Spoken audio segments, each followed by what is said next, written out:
It's on here now. The goalkeeper's beaten, and South Africa have done Gabriel Mataun.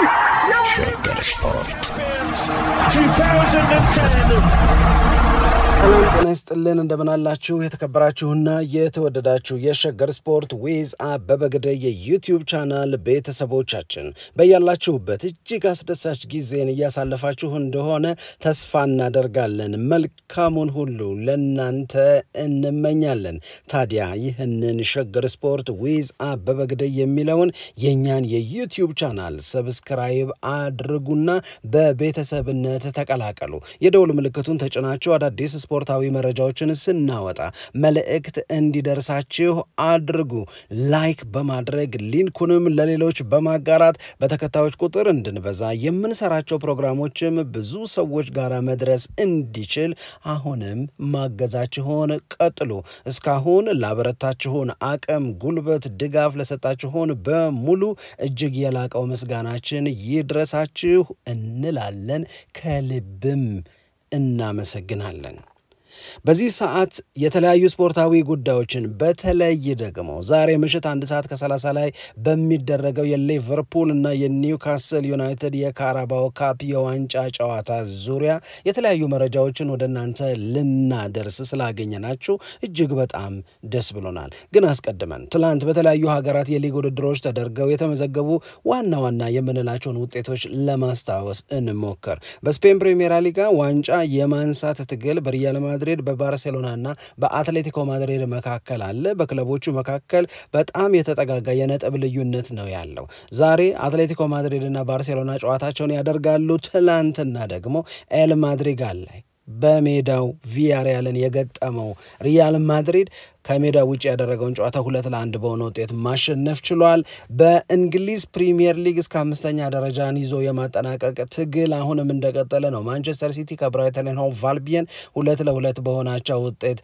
አጠናቆ ጨዋታውን አስቸጋሪ ሁኔታ ውስጥ መገኘቱን እንደገና ቀጥሏል ኖቲንግሃም ፎረስት ኢፕስዊች ታውንን 4-2 በሆነ ውጤት አሸንፏል የዴቪድ ሞይስ ኤቨርተን አሁንም አቻ ወጥቷል ከዌስትሃም ዩናይትድ ጋር እንደዚሁም በርንመዝ በሜዳው በብሬንትፎርድ 2-1 በሆነ ውጤት ተሸንፏል ዛሬ በፕሪሚየር ሊግ 10 ሰዓት ከ30 ላይ አርሰናል ከቼልሲ ጋር የሚያደርጉት ጨዋታ በጉጉት ይጠበቃል ሲመሽና 4 ሰዓት ሲሆን ሌስተር ሲቲ ማንቸስተር ዩናይትድን ያስተናግዳል የ5 ሰዓቱን በዋንዳ ሜትሮፖሊታኖ የሚደረገውን የአትሌቲኮ ማድሪድንና የባርሴሎናን ጨዋታ እንዳያልፋችሁ እንላለን ትልቅ ትርጉም ያለው ትልቅ ፋይዳ ያለው የላሊጋው ሻምፒዮን የመሆንን እድል ለአንዱ የሚያጠብ ለሌላው ደግሞ የሚያሰፋ ጨዋታ ነው የሚደረገው ግን የዚህ ሰዓት ትኩረታችን የሚሆነውና ምሽት 1 ሰዓት ከ30 ላይ ሊቨርፑል ከኒውካስል ዩናይትድ ጋር የሚያደርጉት የዌምብሌው ፍልሚያ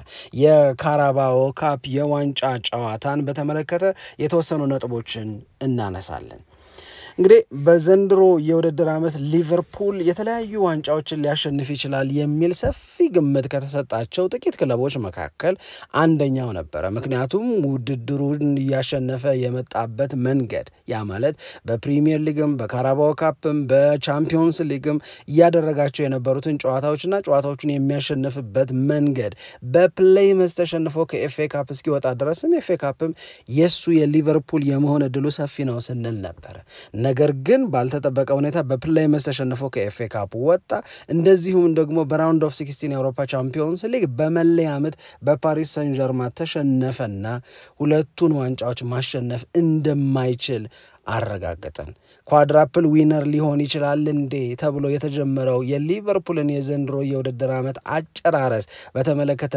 ይደረግ የነበረው ውይይት አሁን ሁለት ዋንጫዎችን ስለማንሳት ወደ መነጋገር ዝቅ ብሏል የፕሪሚየር ሊጉ ሻምፒዮን የመሆን እድሉ በጣም ሰፊ ነው የማይቀር ብለን ልንጠራው የምንችልበት ደረጃ ላይ ደርሷል የውድድር ዓመቱ ሊጠናቀቅ 9 ጨዋታ እየቀረ በሱና በደረጃ ሰንጠረዡ ሁለተኛ ላይ ካለው አርሰናል መካከል የ15 ነጥብ ልዩነት አለ አርሰናል ላይ የሚታዩ ችግሮች ሊቨርፑል ላይ የምናስተውለው ጥንካሬ እና በሁለቱ ክለቦች መካከል ያለው የነጥብ ልዩነት 15 መሆን ከዚህ በኋላ አርሰናል ሊቨርፑልን ዋንጫ ያሳጣዋል ብሎ ለማሰብ የሚያበቃ የሚያስችል አይደለም መቼ ነው በሂሳብ ስሌት ሊቨርፑል የፕሪሚየር ሊጉ ሻምፒዮን ሻምፒዮን መሆኑን የሚያረጋግጠው የሚል ጥያቄን ብቻ ነው እያነሳን የምንቀጥለው።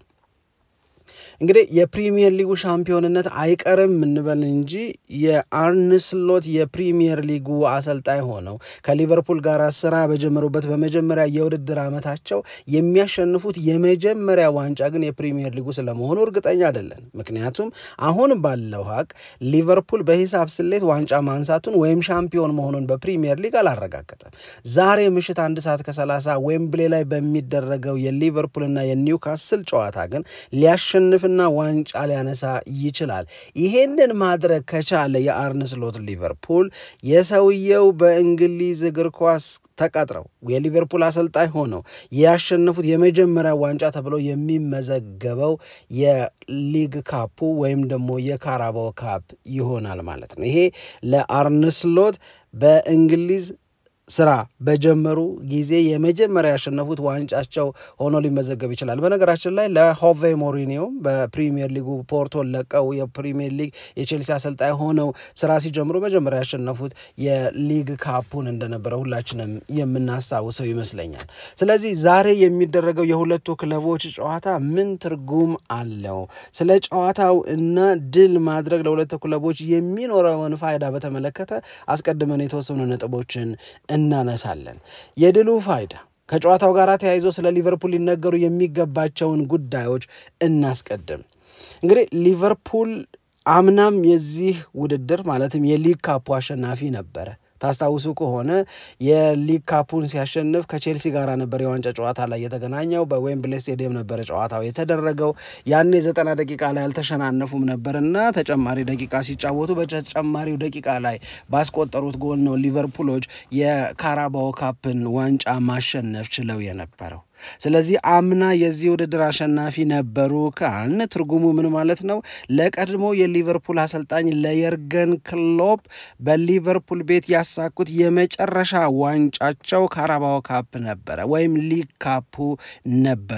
ቼልሲን በተጨማሪ ሰዓት ጎል አስቆጥረው አሸንፈው የወሰዱት ዋንጫ ነው።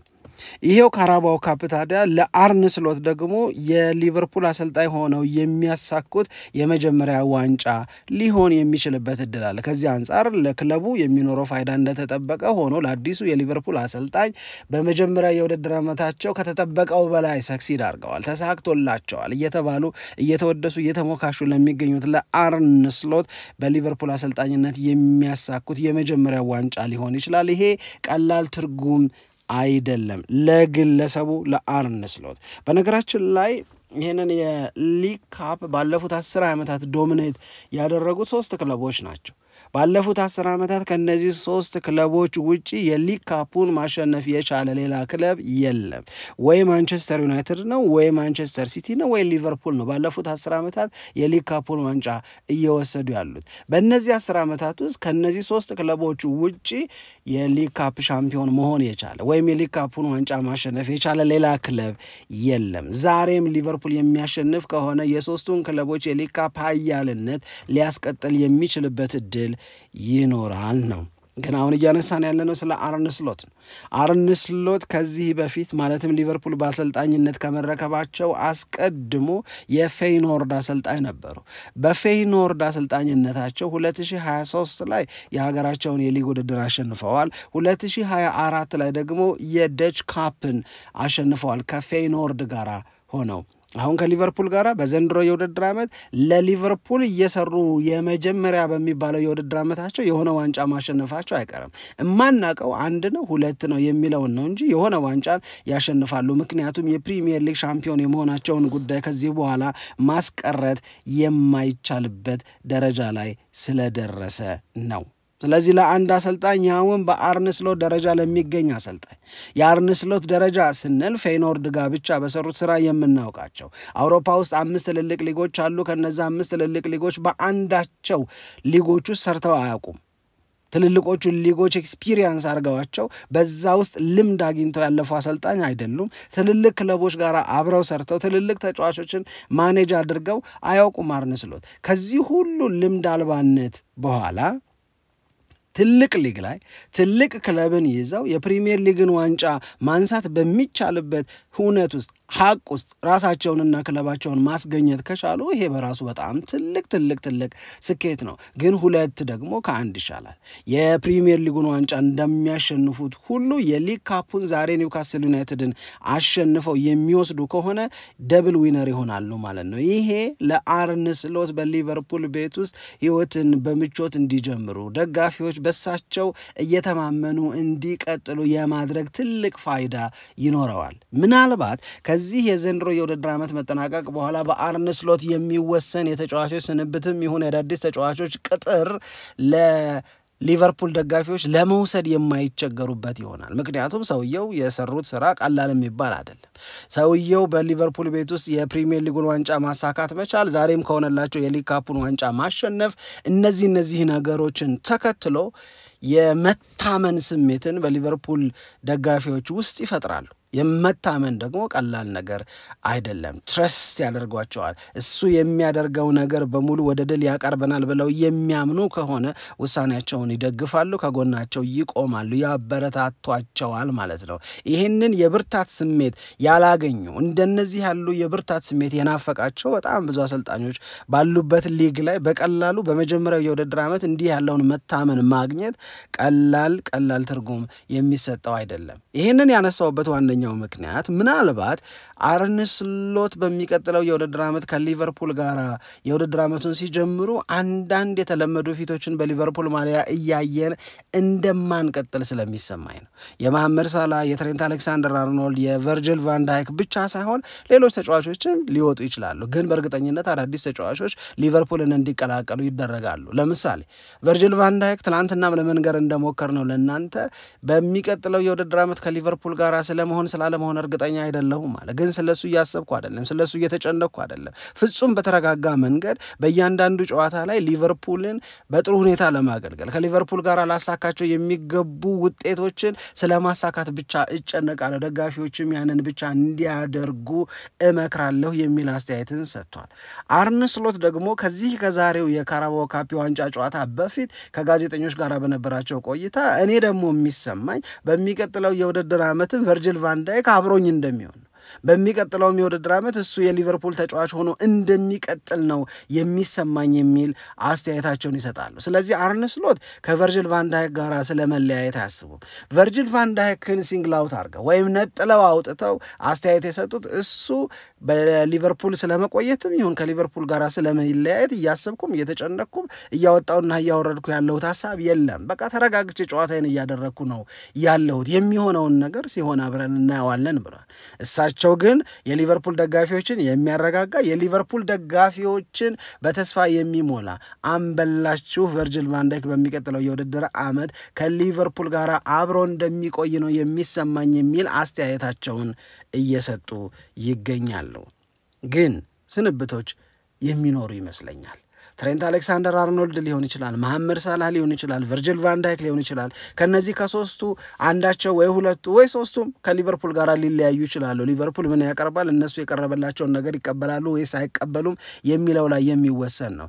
ቢያንስ ግን ምናልባት በዋንጫ ጨዋታ ሊቨርፑልን የሚወክሉበት የመጨረሻ አጋጣሚ የሚሆነው ዛሬ ነው። በዌምብሌ ስቴዲየም መሐመድ ሳላህ ለሊቨርፑል በአንድ የዋንጫ ጨዋታ ለመጨረሻ ጊዜ ሊጫወት ይችላል። ወይም ዛሬ የሚያደርገው ጨዋታ ለሊቨርፑል በዋንጫ ጨዋታ የሚያደርገው የመጨረሻው ጨዋታ ሊሆን ይችላል። ለቨርጅል ቫን ዳይክም እንዲሁ እንደ አምበልም ሊቨርፑል ዋንጫውን የሚያሸንፍ ከሆነ የሚቀበለው ዋንጫ በአምበልነት ይሄኛው ሊሆን ይችላል። ኦፍኮርስ የፕሪሚየር ሊጉን ዋንጫም እንደገና የመቀበልን እድል ያገኛል።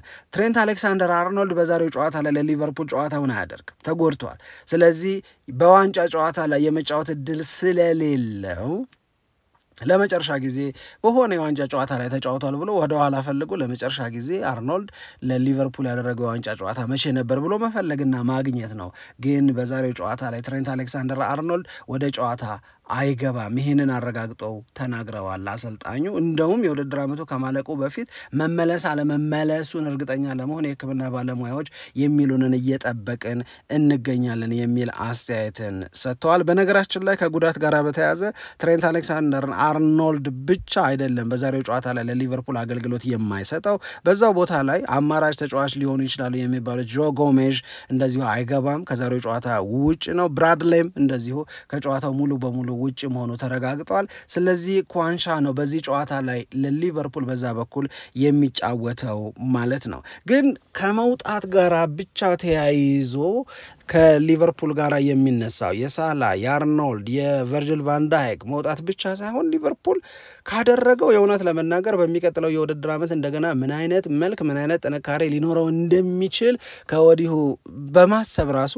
ለሊቨርፑል ደጋፊ የሚያስደስት ለሊቨርፑል ተፎካካሪዎች ደግሞ የፍርሃትን ስሜት የሚፈጥር የተጫዋቾች የዝውውር እቅድን ይዞ እየሰራ ነው የሚገኘው ለምሳሌ የሁሊያን አልቫሬዝ ዝውውርን እውን ለማድረግ ሊቨርፑል እየሰራ ነው ያለው ይህንን የተጫዋቹ ወኪል እኮ በይፋ ተናገረ ሊቨርፑል ሁሊያን አልቫሬዝን ከአትሌቲኮ ማድሪድ ለማስፈረም ጥረት እያደረገ ነው የሚገኘው ፍላጎት እንዳላቸው ነግረውናል አለ ይህንን የተናገረው ራሱ የተጫዋቹ ህጋዊ ወኪል ፈርናንዶ ሂድጋሎ የሚባል ሰው ነው ፈርናንዶ ሂድጋሎ የሚለው ምንድነው የሊቨርፑል ሰዎች አፕሮች አድርገውኛል የሊቨርፑል ሰዎች የማጥቃት እንቅስቃሴያቸው ላይ ጥንካሬ ለመፍጠር በማጥቃት እንቅስቃሴ ክለቡ የበለጠ ጠንካራ እንዲሆን ሁሊያን አልቫሬዝ ቡድኑን እንዲቀላቀል ይፈልጋሉ ይሄንን ፍላጎታቸውን አሁን ለመጀመሪያ ጊዜ ያየሁት አይደለም ከዚህ በፊትም ክረምትም ላይ እንደዚሁ ጥረት አድርገው ነበር ሐሳብ እንዳላቸው ፍላጎት እንዳላቸው ጉዳዩ በምን መንገድ ቢፈጸም እንደሚፈልጉና እንደሚወዱ እየነገሩኝ ነበረ ስለዚህ ይሄ ኢንተረስታቸው አሁንም ሊኖር ይችላል ይሄ ኢንተረስት ይሄ ፍላጎት በሊቨርፑል በኩል አሁንም ካለ ሁሊያን አልቫሬዝ ወደ አንፊልድ ሊያቀና የሚችልበት እድል አለ ነው እንግዲህ ዲዮጎ ጆታ ጉዳት በተደጋጋሚ ያጋጠመው ነው ሉዊስ ዲያዝ የተወሰኑ ጨዋታዎች ላይ በጣም አሪፍ ቢሆንም ግን ደግሞ የተወሰኑ ውስንነቶች አሉት መሐመድ ሳላህ እድሜው በአንድ ይጨምራል ከሊቨርፑል ጋር ስለመቆየት አለመቆየት እርግጠኛ መሆን አልተቻለም ስለዚህ እነዚህ ተጫዋቾች ባሉበት ዳርዊን ኑኔዝ አንፕሬዲክተብል ነው እውነት ለመናገር ለመተማመንም የሚቸግር አልተማመንበትም ስትል ደግሞ በሆነ ጨዋታ ላይ በቃ የሆኑ ነገሮችን ሊያደርግ የሚችል ግን ከመተማመን ይልቅ ወደ አለመተማመን የሚያደላ ስሜት በጣም ብዙ ሰዎች አለው ለዳርዊን ኑኔዝ ስለዚህ እንዲህ ያለ አንሰርቴኒቲ ባለበት የሊቨርፑል የጎል ሶርሶች ላይ የመሐመድ ሳላህ ከመቆየት አለመቆየት ጋራ ነው የሌሎቹ ከጉዳትና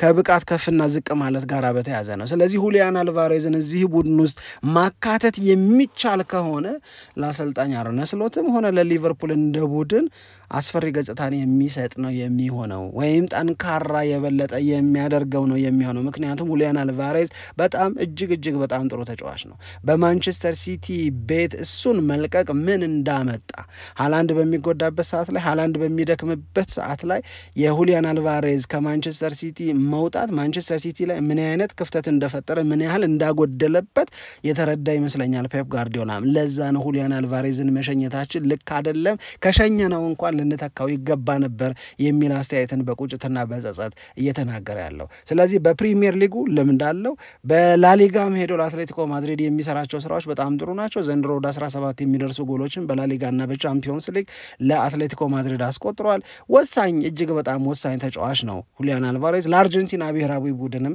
እንደዚሁ ዓለም ዋንጫውን ማሸነፍ ጉልህ አስተዋጽኦ ከነበራቸው ተጫዋቾች መካከል ይጠቀሳል ከመስመር ተጫዋቾች ጋር የሚፈጥራቸው ቅንጅቶች እጅግ በጣም የላቀ የተጫዋቹ ጥንካሬ ነው ስለዚህ አንዳንዶቹ ተጫዋቾች ከሊቨርፑል ጋር ለመጨረሻ ጊዜ በዋንጫ ጨዋታ ይጫወታሉ ብንልም ሊቨርፑል ግን አልቦዘነም ወይም አልተዘናጋም ለሚቀጥለው የውድድር ዓመት ራሱን ለማጠናከር እንደነዚህ ያሉ እንቅስቃሴዎችን እያደረገ መሆኑ እግረ መንገድ ለመግለጽ ያህል ነው ግን እናስታውስ ከየርገን ክሎፕ ጋር ተለያይቶ በክረምት የተጫዋቾች የዝውውር መስኮትም ሆነ ጥር ላይ አዳዲስ ተጫዋቾችን ወደ ቡድኑ ከመቀላቀል አንጻር ትልቅ ስራ ሳይሰራ አርነ ስሎት ሊቨርፑልን ለሁለት ዋንጫዎች የሚያበቁ ከሆነ በታሪክ የሚቀመጥ ትልቅ ውጤት ነው ትልቅ ስራ ነው ለአርነ ስሎትም ለሊቨርፑልም ሊቨርፑል በተለያየ ዘመን ጠንካራ ቡድኖች ኖረውት ያውቃሉ ነገር ግን ፕሪሚየር ሊግን በፕሪሚየር ሊጉ ዘመን ማለትም ከ1992-93 የውድድር ዓመት ወዲህ ማሸነፍ የቻለው አንድ ጊዜ ብቻ እንደነበረ ስናስታውስ እንደመጡ ይህንን ካሳኩ ያለ ዝውውር ይህንን ነገር ማድረግ ከቻሉ ሰውየው ስለ ሊቨርፑል ስለ ተጫዋቾቹ ስለ ሊጉ በዚህ ፍጥነት የተረዱት ነገር ከሊቨርፑል ጋር ቀጣይ ጊዜያቸውን የበለጠ ውብ ሊሆን እንደሚችል እንድንገምት የሚያግዘን ይመስለኛል። ይሄ ድል ለኒውካስል ይሄ ድል ማለት ዛሬ ኒውካስል ዩናይትድ 1:30 ላይ ሊቨርፑልን ሲገጥም የሚያሸንፍ ከሆነ ማሸነፉ ለኒውካስል ዩናይትድ የሚኖረውን ፋይዳ በተመለከተ ነው።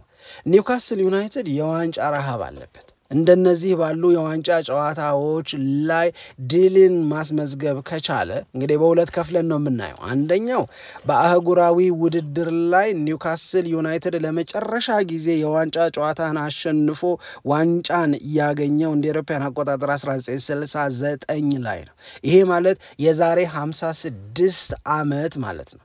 የዛሬ 56 ዓመት ኒውካስል ዩናይትድ ያሸነፈው የመጨረሻ ዋንጫ እንደ ክለብ ድል ያደረገው የመጨረሻ ዋንጫው የኢንተርሲቲስ ፌር ካፕ የሚባለው ነው። በነገራችን ላይ ኢንተርሲቲስ ፌር ካፕ ማለት የቀድሞ ስሙ ነው እንጂ ያሁኑ ዩሮፓ ሊግ ማለት ነው። የሆነ ወቅት ላይ ኢንተርሲቲስ ፌር ካፕ ይሉት ነበረ። ከዛ በኋላ ዩኤፋ ካፕ ይሉት ነበረ። አሁን ደግሞ ዩሮፓ ሊግ ብለው ይጠሩታል። ያኔ ነው በ1969 እንደ አውሮፓውያን አቆጣጠር የዛሬ 56 ዓመት ኒውካስል ዩናይትድ ያንን ውድድር አሸነፈ። በእነዚህ 56 ዓመታት ውስጥ ኒውካስል ሌላ ምንም አይነት ዋንጫን አላሸነፈም። ይሄ በአውሮፓ ያሸነፈው የመጨረሻው ዋንጫ ነው። በአውሮፓ እሱ ለመጨረሻ ጊዜ የዛሬ 56 ዓመት ዋንጫን ካሸነፈ በኋላ ወደ 30 የሚደርሱ የእንግሊዝ ክለቦች የተለያዩ ዋንጫዎችን አሸንፈዋል። እነዚህ 30 የሚደርሱ የእንግሊዝ ክለቦች ዋንጫ ሲያሸንፉ ከ30ዎቹ ዋንጫ ማሸነፍ ከቻሉት ክለቦች መካከል አንዱ መሆን አልቻለም ኒውካስል ዩናይትድ። ይሄ ትልቅ እጦት ነው። ትልቅ የድል የዋንጫ ረሃብ ነው። ይሄ ቀላል ስሜት አይፈጥርም። የዛሬውን ጨዋታ ማሸነፍ አሸንፎ የካራባኦ ካፕ ሻምፒዮን መሆን ዋንጫውን መውሰድ ለኒውካስል ዩናይትድ ደጋፊዎች ሊኖረው የሚችለው ትርጉም ከ56 ዓመታት ጥበቃ በኋላ የኔ የሚሉት ክለባቸው የሆነን ዋንጫ ሲያሸንፍ ማየት ነው። 56 ዓመት በጣም ብዙ ጥበቃ ነው።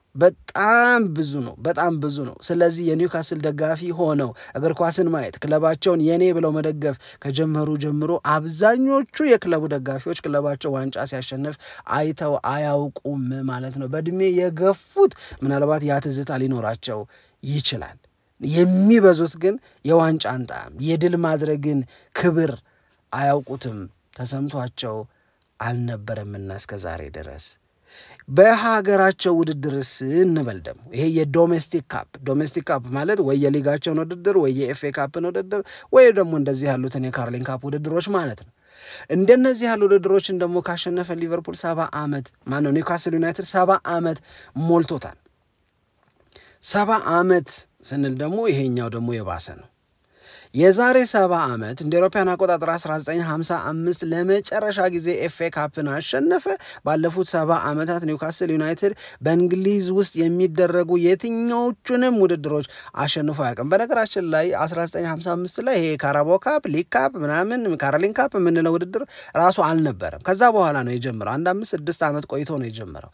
ስለዚህ 1955 ላይ ነው በሀገራቸው የሚዘጋጅን አንድን ውድድሮች ኒውካስል ዩናይትድ ማሸነፍ የቻለው። ከዚህ በላይ የዋንጫ ረሃብ የለም። ከዚህ በኋላ ለዋንጫ ጉጉት የሚባል ነገር ልናነሳ የምንችል አይመስለኝም። ነገር ግን ጥሩ ነገር የሳውዲ ባለሀብቶች ኒውካስል ዩናይትድን በባለቤትነት ከያዙት በኋላ ስለ ኒውካስል የሚሰማን ስሜት፣ ስለ ኒውካስል የሚኖረን ግምት በተወሰነ ደረጃ ተቀይሯል። ምክንያቱም በሊጋቸውም ላይ ተፎካካሪነታቸው እያደገ ስለመጣ ከ2 ዓመት በፊትም ኒውካስል ዩናይትድ በዚሁ የካራባኦ ካፕ ውድድር ላይ ፋይናሊስት ነበረ። ከማንቸስተር ዩናይትድ ጋር ለዋንጫ ደርሶ በማንቸስተር ዩናይትድ ተሸንፎ ነው ዋንጫ ሳያሸንፍ የቀረው።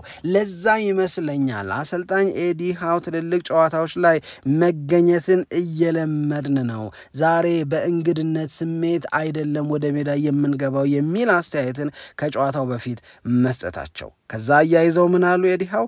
ታሪክ መስራት አለብን አሉ። ይሄ የምርም ታሪክ የመስራት ጉጉትን የሚፈጥር ነው። 70 ዓመት የሀገራቸው ውስጥ የሚደረግ አንድን ውድድር አሸንፈው ካወቁ 56 ዓመት በአህጉር ደረጃ የተደረገን አንድን ውድድር ማሸነፍ ከቻሉ ዋንጫ የሚባል ለመጨረሻ ጊዜ ከበሉ 56 ዓመት ዛሬ ማድረግ ከቻሉ ምን አይነት የታሪክ ለውጥ ሊያመጡ እንደሚችሉ አስቡት። ይሄ ለኒውካስል ተጫዋች ይሄ ለኒውካስል አሰልጣኝ ምን ያህል ሞቲቬቲንግ ፋክተር ሊሆን እንደሚችል ለመረዳት የሚከብድ አይመስለኝም። ለዛ ነው ኤዲ ሃው ታሪክ መስራት አለብን፣ ሁሌም በበጎ መታወስ የምንፈልግ ከሆነ ይሄ መልካም አጋጣሚ ነው ብለዋል። የኒውካስል ደጋፊዎች ለዛሬ የሚናገሩት ነገር እስከ ዛሬ ድረስ በ1955 የኤፍኤ ካፕ ዋንጫን ወስደናል፣ በ1969 ደግሞ የኢንተርሲቲ ስፌር ካፕን አሸንፈናል ብለው ነው የሚያወሩት። ይህንን ታሪክ ለማቅረብ የቅርብ ጊዜ ትዝታ ነው ብለው እንዲነሳ ለማድረግ የካራባው ካፕ ዋንጫን አሸነፍን፣ ኤዲ ሃው አሰልጣኝ ነበር፣ አሌክሳንደር አይሳክ እንዲህ ነበር ምናምን ብለው እንዲያወሩ በጣም የሚገርም ስሜትን ደጋፊዎቻቸው ላይ ሊፈጥሩ ይችላሉ። ይሄ ማለት ነው ታሪክ መስራት ማለት ይሄ ማለት ነው፣ ወይም ይሄንን ማድረግ መቻል ነው። ኤዲ ሃው እንደሚናገሩት ሁሌም በበጎ እንድንታወስ የሚያደርገን ብለዋል። በነገራችን ላይ በኒውካስል ዩናይትድን በኩል አንቶኒ ጎርደን በዛሬው ጨዋታ ላይ ወደ ሜዳ አይገባም፣ ያልጨረሰው ቅጣት ስላለ በቅጣት ምክንያት አይገባም። እንደዚሁም ደግሞ ሉዊስ ሆል አይገባም። ከዛ በተጨማሪ ደግሞ ቦትማንም በዛሬው ጨዋታ በጉዳት ምክንያት ሜዳ ላይ አናያቸውም። የቀሩ ተጫዋቾች ግን እነሱን ተክተው የተሻለ ውጤት ኒውካስል ዩናይትድ እንዲያስመዘግብ ከረጅም ዓመታት ጥበቃ በኋላ ዋንጫ እንዲያሸንፍ ለማድረግ ከፍተኛ ጥረት ያደርጋሉ ተብሎ ይጠበቃል። አንድ ጥያቄ እናንሳ። የዛሬውን ጨዋታ ሊቨርፑል አሸንፎ ዋንጫ ቢያነሳና የዛሬውን ጨዋታ ኒውካስል ዩናይትድ ቢያሸንፍ ድሉ እኩል ክብር ይኖረዋል ወይ ነው። እንግዲህ የነገርናችሁን ታሪክ ከግምት ውስጥ አስገብታችሁ የየራሳችሁን አስተያየት ልትሰጡ ትችላላችሁ። የእውነት ለመናገር ሊቨርፑል የሚያሸንፍ ቢሆን የተጠበቀ ነገር እንደሆነ ነው በጣም ብዙ ሰዎች የሚሰማቸው። ይሄ ነበር ሊሆን የሚችለው፣ ሊቨርፑል ኒውካስል ዩናይትድን ያሸንፋል፣ ይሄንን ነበር የጠበቅኩት፣ ምንም የሚገርም ነገር የለውም ብሎ ዋንጫውን ድሉን የማቃለል ነገር ሊኖር ይችላል። የእውነት ለመናገር ኒውካስል ዩናይትድ የሚያሸንፍ ከሆነ ግን ስለ ኤዲ ሃው የሚነገርና የሚጻፈው፣ ስለ ኒውካስል ተጫዋቾች የሚነገርና የሚጻፈው፣ ምናልባት አንዳንድ ተጫዋቾች ከኒውካስል ዩናይትድ ለቀው የሚወጡ ከሆነ የነሱ የዝውውር ዋጋ ሊጨምር ስለመቻሉ የሚነግረን የሚተነትን በጣም ብዙ ሰው ሊመጣ ይችላል። ለዚህ ነው ይህንን ጥያቄ ያነሳ ነው። ሊቨርፑል ቢያሸንፈው የሚያሸንፈው ያንኑ ዋንጫ ቢሆንም ከኤክስፔክቴሽናችን አንጻር ከሊቨርፑል የምንጠብቀው ከዚህ ውድድር አይነት ከፍ ያለ ድልንም ስለነበረ ካራባው ካፕን ማሸነፍ ብዙ ላያስገርመን ብዙ ላያስፈነጥዛቸው ሁሉ ይችላል የሊቨርፑል ደጋፊዎችን። ለኒውካስል ዩናይትድ ሲሆን ግን ፋይዳው ትርጉሙ አሰልጣኞቹና ተጫዋቾቹ ከዚህ ጨዋታ በኋላ የሚጠሩበት መንገድ በጣም ድራማቲካሊ ሊቀየር ይችላል ነው። ነገር ግን ኒውካስል ዩናይትድ ይህንን ማድረግ ይችላል ወይ? ሊቨርፑልን ማሸነፍ ይችላል ወይ? የሁለቱ ክለቦች እርስ በርስ ግንኙነት ይህንን እንዲሰማን ያደርጋል ወይ? በዚህ መንገድ የኒውካስልን ድል እንድንጠብቀው ያደርጋል ወይ ነው። ይሄ የተለየ ነገር ማድረግ ይጠበቅበታል። ምክንያቱም 70 ዓመት ዋንጫ ማሸነፍ ያልቻለ ቡድን የተለየ ነገር አድርጎ የዶሜስቲክ ሂስትሪውን መቀየር መቻል አለበት። ከዛ በተጨማሪ ደግሞ ባለፉት 10 ዓመታት ሊቨርፑልን ማሸነፍ አልቻለም ኒውካስል ዩናይትድ። ይሄ ትራውማ ቀላል አይደለም። ቀላል የሚባል የማስነፍ ተጽዕኖ አይኖረውም።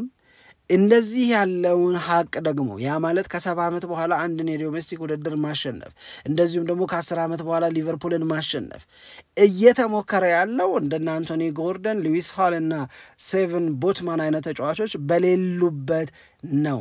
ነገር ግን ኒውካስልና ኤዲ ሃው በቅርብ ዓመታት በቅርብ ጊዜያቶች ያልተጠበቁበትን ለድል ይበቃሉ ያልተባሉበትን ጨዋታ ሲያሸንፉ አይተናልና በበለጠ መነሳሳት እስከቀረቡ ድረስ ራሳቸውን ሆነ ወደ ሜዳ እስከገቡ ድረስ የሆነ ነገር ሊፈጠር ይችላል። ግን በእርግጠኝነት መናገር የሚቻለው በሁለቱ ክለቦች መካከል የሚደረገው ጨዋታ በጣም ጠንካራ አሪፍ የመዝናናት ስሜትን የሚፈጥር ጨዋታ ሊሆን ይችላል ነው።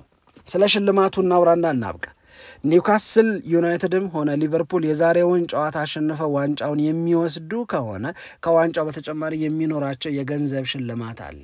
ይሄ የገንዘብ ሽልማት የእውነት ለመናገር በየትኛውም አውሮፓ ውስጥ በሚደረግ ውድድር እንደነዚህ ያሉ ዝቅ ያሉ የገንዘብ ሽልማቶች ይሰጣሉ እንደለካ የሚያስብል ሆኖ ነው ያገኘውት 100,000 ፓውንድ ነው ጨዋታውን ለሚያሸንፍ ወይም የሊግ ካፑ አሸናፊ ለሚሆነው ክለብ በሽልማት የሚሰጠው ለተሸናፊው ደግሞ 50,000 ፓውንድ ነው ግን ተጫዋቾቹ ለዚህ ግድ የላቸውም አሰልጣኞቹ ለዚህ ግድ የላቸውም ጨዋታውን ማሸነፍ ሜዳ ላይ እያንዳንዱ ተጫዋች እያንዳንዱ አሰልጣኝ የሚፈልገው አንድን ጨዋታ አሸንፎ መውጣት ስለሆነ ብናሸንፍ እኮ የሚሰጠን 100,000 ፓውንድ ብቻ ነው የሚባለው ነገር ለነሱ አይሰራም ግን ደግሞ እውነቱ መነገር ስላለበት ነው 100,000 ፓውንድ ነው የሊግ ካፕ አሸናፊ ለሆነ ክለብ በሽልማትነት የሚሰጠው ሁለተኛ ደረጃን ይዞ የሚያጠናቅቀው 50,000 ፓውንድ ይሸለማል ለምሳሌ ይሄ ገንዘብ በጣም ትንሽ እንደሆነ ለማሳየት እንዲረዳ የሊቨርፑል የኤፍኤ ካፕ አንድ ድልን እናስታውሳችሁ በሊግ 2 ላይ ከሚጫወተው አክሪንግተን ስታንሌ ከሚባል ክለብ ጋራ